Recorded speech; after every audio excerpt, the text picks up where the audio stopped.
that's a really interesting one. It seems to me that the zeitgeist, if you like, is all about co-housing is absolutely where it's at. I was telling my daughter, who's now in her early 20s, that The Guardian had an article at the beginning of the week about generation rent.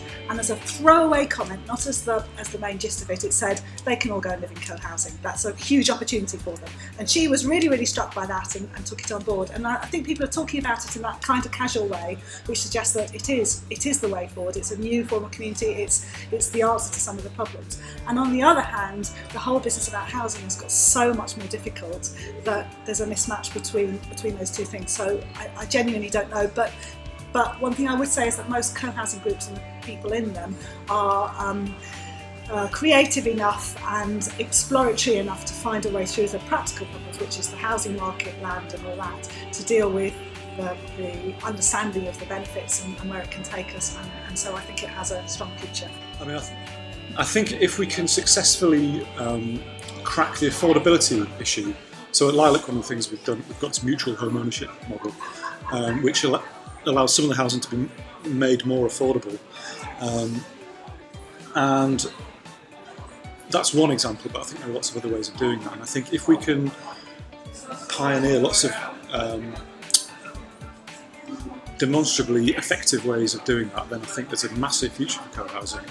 If we don't, then it might be more challenging, and it might just become the preserve of the kind of the already rich middle class. And to me, that's a much less exciting agenda. And it just seems like a really sane way to live and to rebuild communities and the rest of it. So I feel quite privileged that I'm able to live in a place like this, and I just want to do what I can to help other people live the same way I do in my community. Well, the future could be that it's one of the major ways of providing both affordable, supportive neighbourhoods, and that could be as big as you've got in continental Europe or North America. The future for co-housing.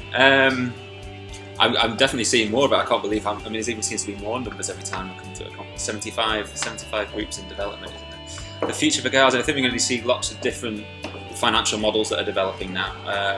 The affordability element is becoming more critical. Lilac have pioneered with something like that, and there are more and more groups that are sounding that as a way forward.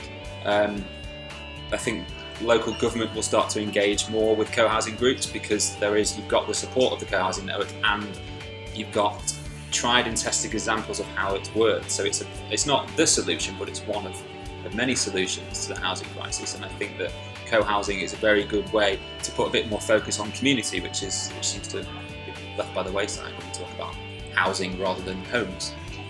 It's also about cementing community. I mean, buildings are about anything. They're about what we project about ourselves and our culture and our spatial arrangements. And so co-housing has a very particular take on that, and the idea of sharing and the idea of living communally, of taking care of one another, taking responsibility for you, your family, your friends, your environment.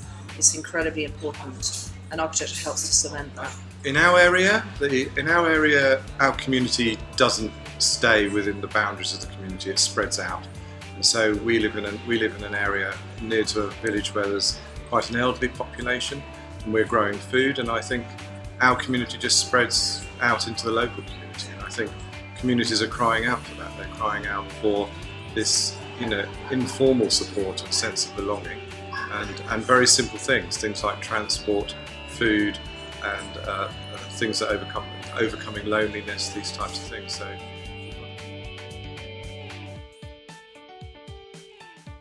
Well, the network, Co-housing Network have been very helpful for us. I mean, it's just really nice to know that you can drop someone an email or give them a call if you've got an idea or an opportunity developed in the city. So with the Co-housing Network, are very good at putting you in touch with the right people and saying, either speaking to other co-housing groups or other professionals, or just very good at breaking things down, because it's quite a complex procedure to go through. So that there are people that have got skills that come into the group, but sometimes people just haven't got a clue at all, and you really need that first port of call, which I found the Co-housing Network was brilliant for that. So but being part of a wider network is actually really, coming today here, really exciting actually to meet people who are involved in similar things across the country, and to actually understand that other people get it as well.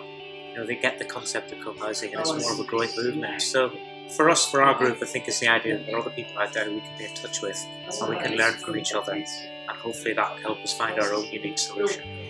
And feel a sense of being part of a movement, which lends an additional dimension to this quite exciting thing, but makes you feel a bit more supported and not quite so isolated.